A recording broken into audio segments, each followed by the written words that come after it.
pensamientos. Se levantó en dos patas y ya no era una bestia, pero tampoco un hombre, una profana mezcla. Entonces él me dijo, es verdad que soy brujo, mas ni sirvo al diablo ni menos soy solumno. Viendo que te seguían, decidí intervenir. Muchos entran al bosque, pocos logran salir. Esta tarde te vieron rondando estos dominios, un cura jovencito, apenas más que un niño. Serías tú la cena, el postre y mucho más. Se mezcla aquí el ingenio con la brutalidad. Y no es por buena suerte que estés aún ileso. Si no te han atacado es porque estoy yo en medio. Mas si mi compañía es causa de molestias, restauraré en el acto tu privacidad previa. Después de decir esto, el brujo se alejó. Su cojera era grave, pero él era veloz.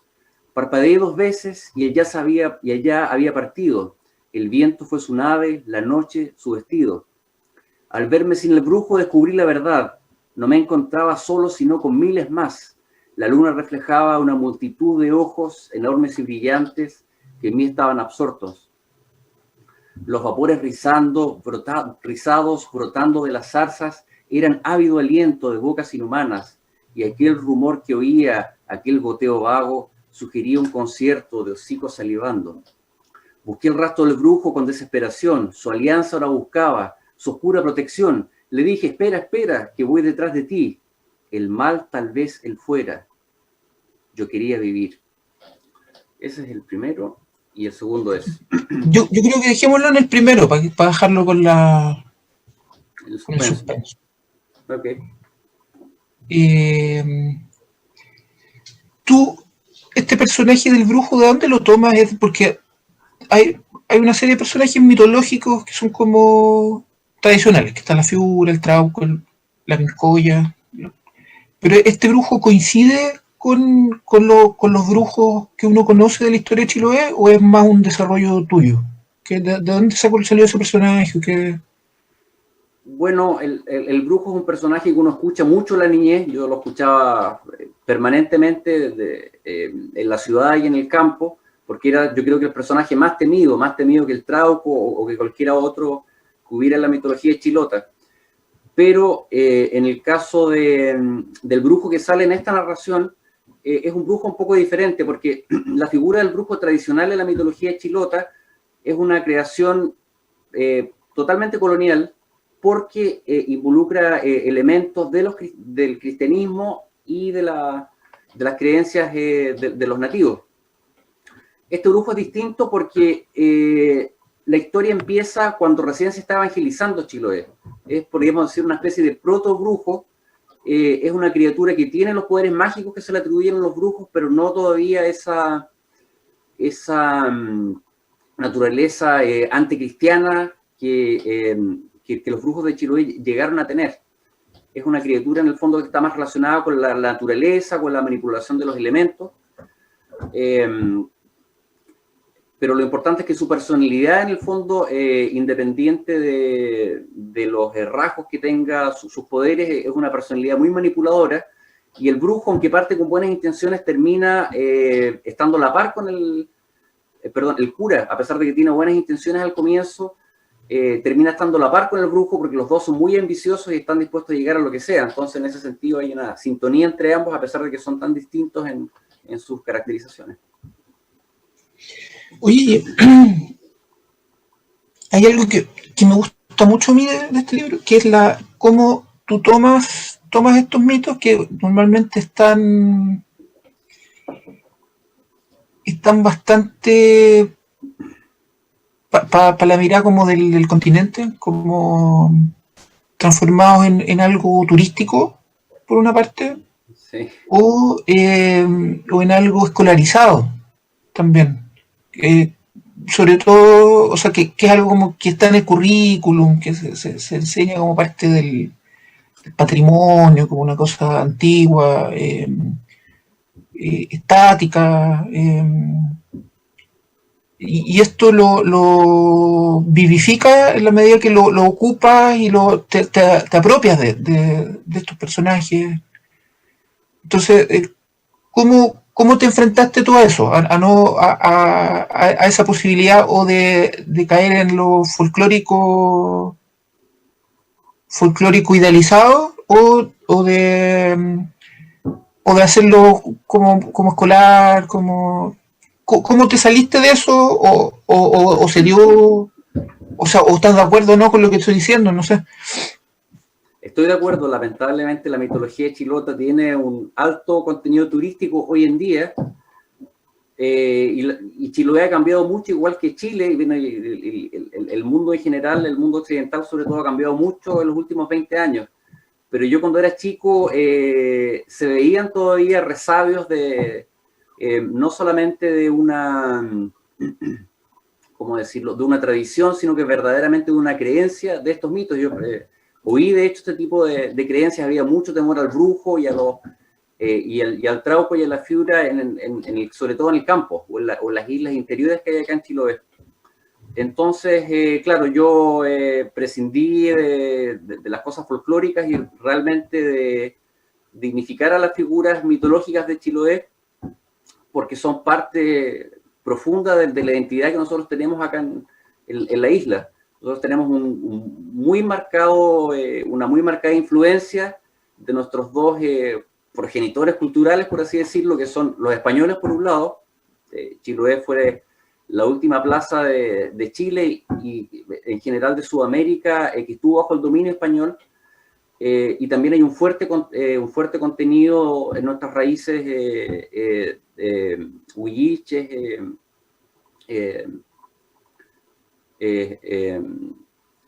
esenciales, digamos, de nuestra identidad. Así que eso quise hacer yo, quise reflejar en el fondo de dónde venimos en Chile, pero acá en Chiloé se nota mucho la mezcla entre la cultura nativa y la cultura española, en parte porque estuvimos aislados, entonces no tuvimos tanta la influencia del continente o de Europa como otras partes del país y del Imperio Español.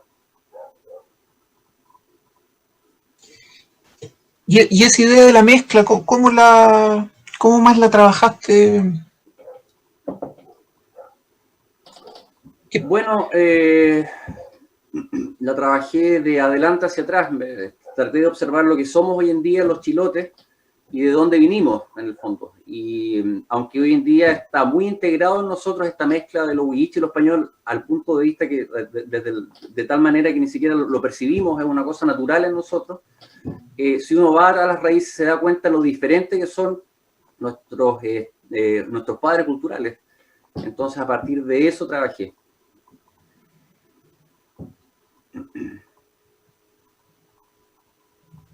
No sé si se entiende lo que digo. Sí, no, sí, se entiende. Dame un segundito. Te quería preguntar algo y me perdí un poco por la... ¿Hay alguna relación también, aparte de esta porque tenemos la tradición española, por una parte, la tradición indígena, o indígena huilliche, pero también tiene algo de fantasía épica medio anglosajona, que también es bien... que no sé si viene de otras cosas que escribiste tú, a lo mejor que ahí te queda algo como de estilo, o de interés por ese tipo de mundo. ¿Que crees que hay algo también Sí, en la forma literaria sí, bueno, de integrar ese tipo de narración? Sí. Pienso que sí. Bueno, yo creo que cuando uno escribe algo de verdad del corazón, uno de alguna u otra manera, aunque esté escribiendo cerca de circunstancias totalmente fantasiosas, uno va reflejando lo que uno es en el fondo. Y sí hay una influencia en mí en ese sentido, pero realmente cuando yo empecé a escribir esto, a pesar de que, como tú me has dicho, que era una influencia anglosajona, una inspiración shakespeariana, por así decirlo, cuando empecé a escribir este libro, que surgió de forma muy espontánea, yo generalmente hago un esquema, voy pensando qué voy a decir y todo, esto surgió muy naturalmente, y por eso fue súper agradable, porque generalmente cuando uno escribe algo es muy doloroso al comienzo, porque hay que hacer muchos planes,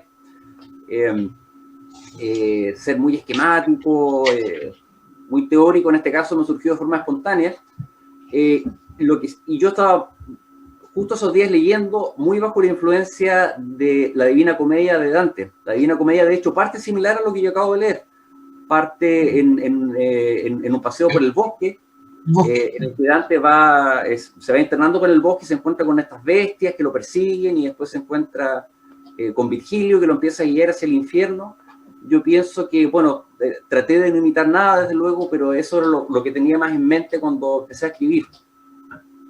Una estructura en verso, tal como la Divina Comedia, en las circunstancias similares en las que Dante parte su historia.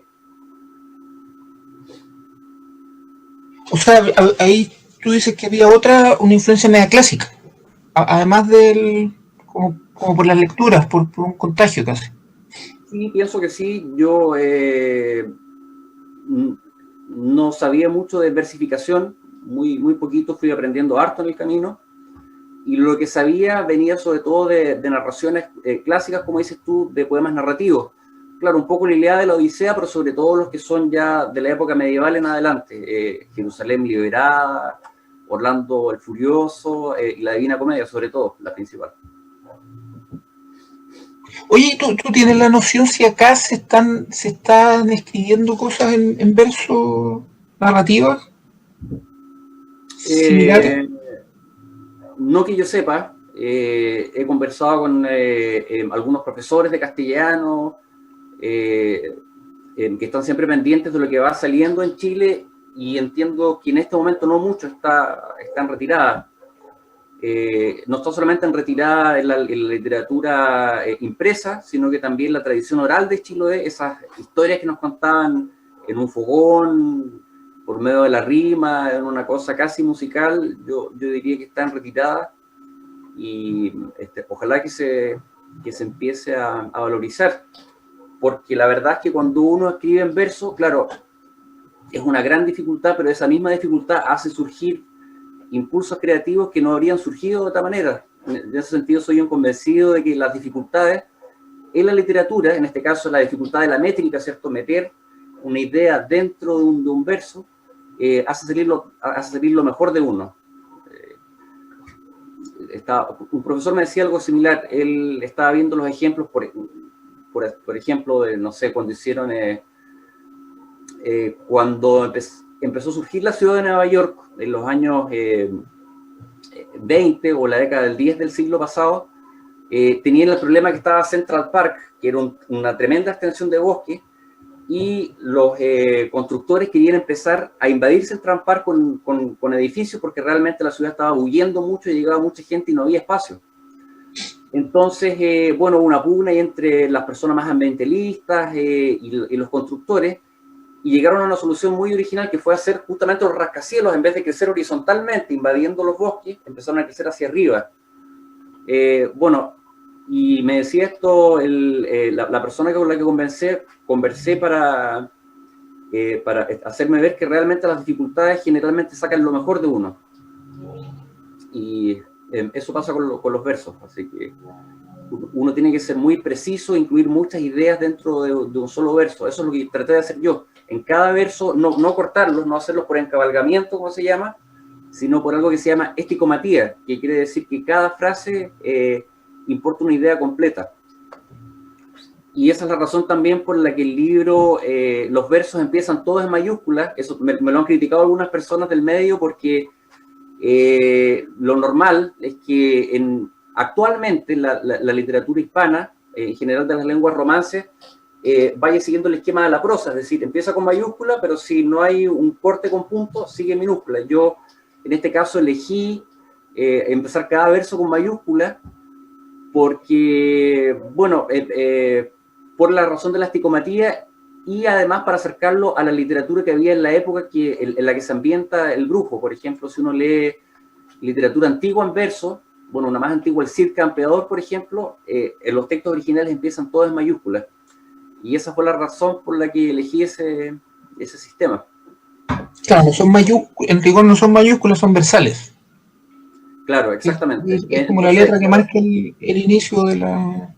Claro, entonces se justifica no solamente por la época, sino porque en general los poemas narrativos en español, por ejemplo, La Araucana, aunque la araucana sigue un esquema similar al mío en ese sentido, la araucana trabaja mucho por encabalgamiento, es decir, sigo las ideas muy dependientes al final y al comienzo de cada verso. En el caso del brujo no, cada verso importa una idea más o menos independiente. Esa fue la razón por la que elegí ese sistema. Sí, pero lo interesante es que en la percepción de uno como lector se logra una fluidez. Es muy fluido o sea, aunque fueran ideas separadas, la fluidez de la narración se da muy fácilmente. O sea, llega el punto en que no te das cuenta, o sea, que parece una forma natural de expresión, que no es como trabado, no es dificultoso. Que de repente puede haber cierta resistencia a esa forma de verso, o al verso, no, a esa forma, por asociarlo a algo muy libresco, pero en realidad tiene esta base con la oralidad y con el canto, Sí, y justamente con con el la canto. música. Sí, exactamente. Bueno, esto fue uno de los momentos más difíciles en la edición. La Jorgelina y después la Julia me sugirieron mucho de que siguiéramos un esquema contemporáneo en ese sentido, pero yo conversando con los lectores, objetivos del libro, que son las personas más jóvenes, me dijeron que se entendía y eso para mí era suficiente. Entonces me resistí ahí y lo mantuve en esa línea. Vamos a ver si no va a haber que poner una nota. Claro, notas Que al pie. es intencional. No es Oye, y tú hablabas de esto del edificio, que quería hacer una conexión media indirecta, pero no sé si funciona. Vamos a hacer el intento. Tú hacías una conexión con la situación esta de los edificios en Nueva York y Sí, de esta eh, relacionado con Chiloé también, con esta irrupción de la. Porque en realidad Chiloé, como tú mismo contabas, sigue siendo un lugar aislado, más o menos aislado que en el momento en que ocurre esto, pero es un lugar aislado. ¿Cómo se da ese proceso? ¿Cómo se relaciona este proceso de integración cultural entre lo antiguo y lo nuevo, con lo que pasa ahora? Estoy pensando en cosas bien evidentes, no sé, en el puente, en el mall de Castro. ¿Qué tanto habla también este libro de lo que pasa ahora allá? O de cómo bueno, vive lo que pasa. No sé si se entiende la pregunta. sí, pero se me hace difícil ordenarle en la cabeza para saber bien qué responderte. Eh, lo que sí puedo decir es que, bueno, por ejemplo, el caso del puente yo creo que es un buen símbolo. Muchas personas se oponen al puente eh, y tienen diversas razones, pero la mayoría de ellas son románticas, en el sentido de que nos van a quitar eso que nos da nuestra identidad, de que somos una isla, de que, no sé, la propia dificultad de llegar acá hace que valga más la pena. Yo entiendo esos argumentos, pero pienso que hace mucho tiempo, yo creo que los puentes que más destruyen la insularidad son puentes culturales en el fondo. Nosotros acá en Chiloé perdimos mucho de nuestra identidad, no por la posibilidad de un puente, sino por, no sé, por los medios masivos, por la propia televisión que nos hicieron perder incluso la forma en que nos comunicábamos. Eso yo creo que se perdió hace tiempo. Y lo que sobrevive de eso, a pesar de que no está en el mundo más visible, es una cosa ancestral también. Yo creo que nosotros tenemos una mentalidad en Chiloé, pero también en Chile en general, una mentalidad muy insular por haber estado tanto tiempo aislados, en el caso de Chiloé por el mar y en el caso de Chile por la cordillera. Eh, no sé si se entiende también lo que te respondo. Más o menos. O sea, tú me dices que la. Pero me quedaría con la idea esta del puente.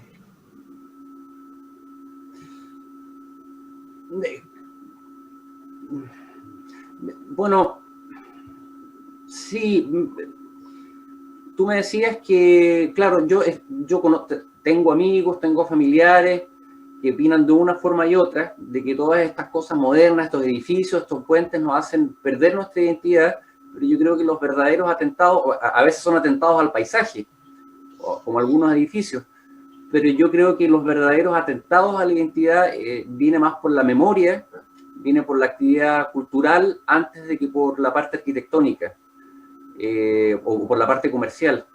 Pienso que nuestras raíces tienen que ver, se preservan a través de la memoria, la literatura es un buen vehículo para eso, de manera mucho más importante que la arquitectura, que todas esas cosas. Nosotros en Chiloé perdimos arte e identidad, pero fue una cosa que no vino tanto por una invasión de personas de Santiago, sino que por los medios de comunicación. Y también esto es una idea muy, muy mía, porque los chilotes en el fondo, a pesar de todo, en las décadas anteriores sentíamos un impulso también de volvernos continentales, es decir, de estandarizarnos en relación al continente. Hoy en día no, hoy en día hay un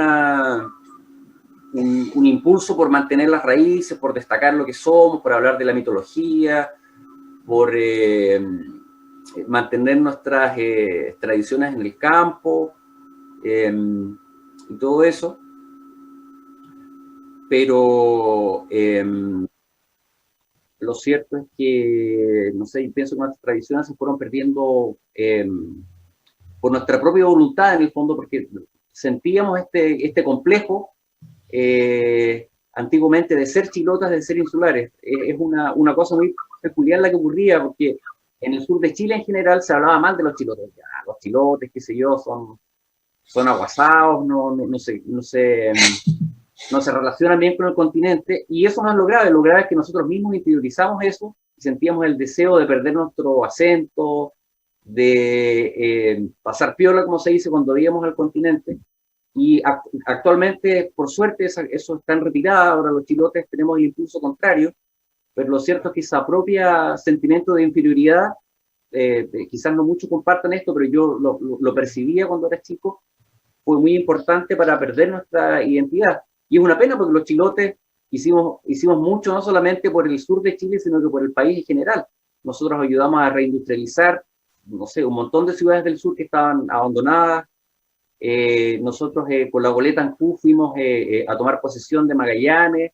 Nosotros también fuimos a poblar Magallanes haciendo larguísimas procesiones, a pie muchas veces por el continente hasta el sur. Así que teníamos muchas razones para estar orgullosos, pero por alguna razón extraña no era así. Ahora afortunadamente esto está en retirada.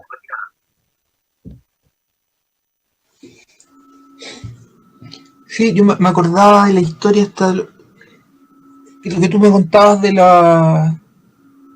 los huilliches, en el fondo, y de la percepción que había por parte del resto de los pueblos originarios. No sé, ¿qué podrías contarnos de como de esos antecedentes que tienen que ver con cómo era la situación en el momento donde pasa el brujo, en el siglo XVII? Bueno, volviendo hacia atrás. Cuando empieza el brujo, ¿cómo decirlo? No estaban bien definidas todavía las relaciones entre los españoles y los nativos. Se estaban todavía formando. Pero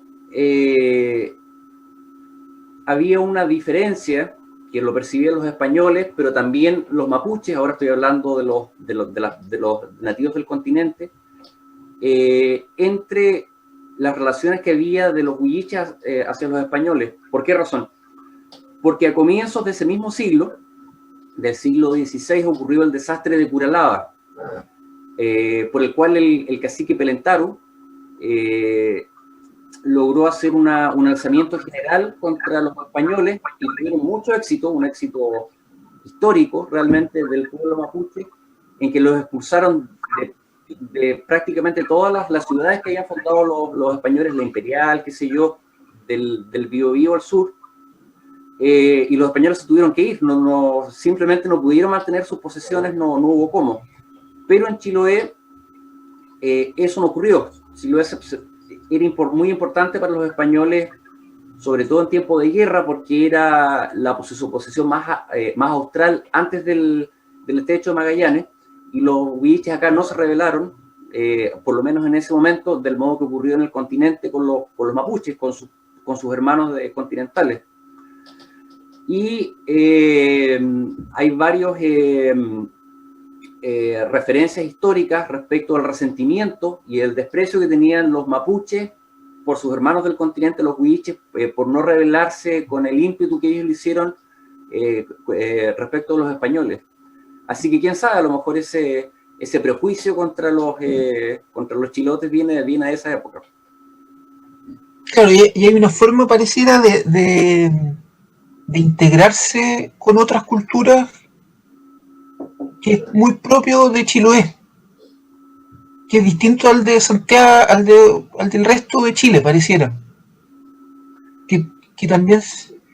Te pongo un ejemplo, hay que ver, pero por ejemplo, no sé, Raúl Ruiz, que es chilote, que tiene que es una mezcla como de culturas, que es una cierta forma de asimilar a los otros que es distinta. No sé si, algo ahí. Sí, bueno, yo creo que eso también viene de nuestra condición insular. Esa mentalidad de pueblo chico que yo creo que todavía existe en Chiloé. Por ejemplo, acá en Ancud, la ciudad donde yo estoy, la propia ciudad tiene como 20.000 habitantes, pero mantenemos esa mentalidad de pueblo chico porque lo fuimos durante mucho tiempo. Fuimos durante mucho tiempo una especie de aldea muy familiar, en la que todos nos conocíamos, nos pelábamos los unos con los otros, y era una novedad cuando venía alguien del continente. Eso también puede tener una razón histórica. Nosotros dependíamos del continente, la vida acá era súper dura para nativos y para colonos. Entonces nosotros, quizás esa sea también la razón por la que nos costó tanto independizarnos de España, porque dependíamos mucho de la ayuda del continente. En este caso, había una institución que se llamaba el Real Situado, que era un subsidio que nos entregaba el Virreinato del Perú, y dependíamos mucho de eso. Entonces, cuando llegaba el barco, en general una vez al año, era una tremenda alegría, lo relacionábamos no necesariamente con la prosperidad, sino que incluso con la propia supervivencia. Claro, subsistencia. Uh-huh.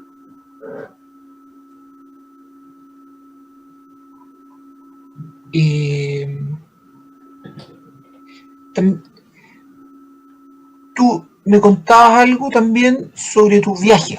No sé si podemos contar algo como para relacionarlo con tu interés por otras culturas también. Para seguir con esta hebra de la multiculturalidad, pero ya no aplicada al interior, sino al exterior. Tu interés por las culturas orientales. Bueno, sí, hay cosas que yo prefiero reservar por ahora porque son proyectos que están pendientes, pero claro, a mí me interesan mucho las raíces, las raíces en general, porque además de permitirnos saber quiénes somos, nos permiten también progresar. Entonces, nuestras raíces como isleños están entre España y el pueblo huilliche y los otros pueblos nativos que habían, que eran varios. Pero también nuestras raíces están en nuestro propio idioma, y nos marcó mucho en ese sentido la influencia árabe. España estuvo dominada por siete siglos por los árabes, y esa es la razón por la que yo estoy estudiando ese idioma hace tiempo, por ese interés que tengo. Yo tengo harto interés en el mundo sirio. Ese es el dialecto que yo he estudiado, el que estoy estudiando hace harto tiempo. Y claro, con el idioma se abren un montón de puertas y también un montón de intereses, y partí interesándome por el idioma, y ahora tengo un gran interés por el mundo árabe, por los conflictos que existen, por la relación que tienen con el mundo occidental, sobre todo en Europa. Y eso, bueno, es parte de los proyectos que estoy desarrollando, pero todavía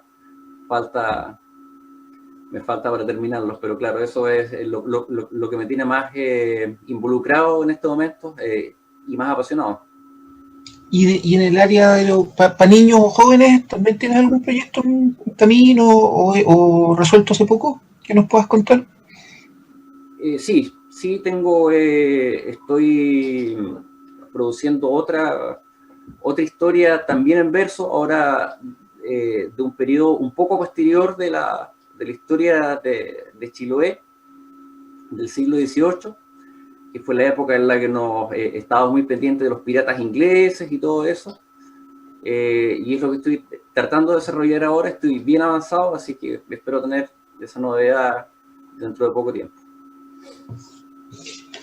Oye, Jorge, y ya quizás para pronto cerrar ya por ahora, hay una conexión también con justamente esto que dices tú, que tu interés tiene que ver con las raíces y con el idioma, que una parte del tema del brujo también es el idioma y cómo se hacen cosas o se logran cosas o se tiene poder mediante el uso de la palabra y de la historia. En el sentido que este brujo que hace de Celestino, en el fondo, Claro. Logra conquistar a la figura porque él tiene el habla, él no tiene la magia, pero tiene el habla. ¿No es Exacto. cierto? Sí. Y con esa capacidad de hablar y de contar y con ese conocimiento además de historias de la Biblia y de poesía Diana, cautiva a este otro personaje y logra darse un lugar, además. Sí. No sé, Sí, ¿qué nos podría decir de esa línea de...? No lo había pensado, pero sí, es verdad. Lo que ocurre es que, claro, en esa época y durante mucho tiempo, durante la Edad Media y gran parte de la Edad Moderna, las personas que estaban encargadas de preservar la cultura, de transmitir el cristianismo, pero también de preservar la cultura clásica, eran los sacerdotes dentro del mundo cristiano. Y el brujo que quiere reconquistar a la Fiura, y la perdió con el Trauco, por diversos motivos que se podrán imaginar, a pesar de que teme a los cristianos que están recién llegando a la isla de Chiloé, se da cuenta que los cristianos, a pesar de que son muy poderosos las armas y todo eso, y tienen una gran superioridad, tienen una superioridad mayor incluso respecto del uso de la palabra. Entonces él estima que vale la pena correr el riesgo de involucrarse con este español, a pesar de que traiga estas creencias diferentes, porque él tiene un gran dominio de la palabra. Entonces estima que el cura, el sacerdote, puede conquistar a la bruja por medio de la palabra, y ese es el motivo por el cual él salva salva al sacerdote para utilizarlo en este sentido. Y también al mismo tiempo el sacerdote usa al brujo, a pesar de que tiene gran desconfianza hacia él por ser una criatura mágica y oscura, porque cree que va a ser el mejor vehículo para poder lograr sus propios objetivos, que son evangelizar a la isla. Y hay algo, pero no sé si valdrá no sé si valdrá la pena, sino que si no será adelantar mucho, contar cómo se transforman estos personajes, o sea, cómo están buscando algo, o quizás cómo dejarlo adelantado para llamar el interés a los lectores, sobre cómo están buscando una cosa y al final llegan a otra. Se transforman estos dos personajes que son representantes de distintas culturas, terminan en otro lugar sin quererlo. No sé si estás de acuerdo con eso. Entiendo. Claro, porque el objetivo más visible de los dos, el caso de los sacerdotes, su objetivo visible es aparentemente bueno, que es evangelizar, y el objetivo más visible del brujo también es aparentemente bueno, que es reconquistar el amor. Suena súper bonito, pero realmente el sacerdote lo que pretende es obtener una especie de prestigio, de gloria en el fondo muy personal, ya no relacionada con Dios tanto como él decía, sino que una cosa muy egoísta en cierta medida, y el brujo también declara que está muy enamorado de la figura y se lamenta por haberla perdido, pero en el fondo lo que quiere es resarcirse del despecho porque la persona, la criatura con la que él estaba, que era la figura, se la quitó otro, entonces quiere vengarse de estos desgraciados que se atrevieron a dejarlo tirado. Claro, o sea, hay una disparidad entre lo que se proponen ellos como por qué hacen las cosas y por qué las hacen realmente. Claro.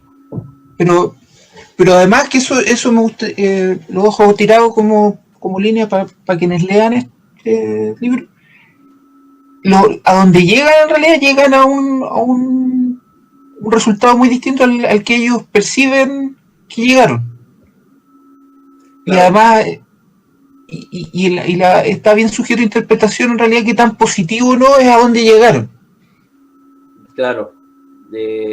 Está ese dicho bien manoseado, pero es cierto. Ten cuidado con lo que desees porque puedes obtenerlo y ahí te vas a tener que dar cuenta de qué es lo que querías y por qué realmente lo querías. Así que eso es lo que pasa también en esta historia.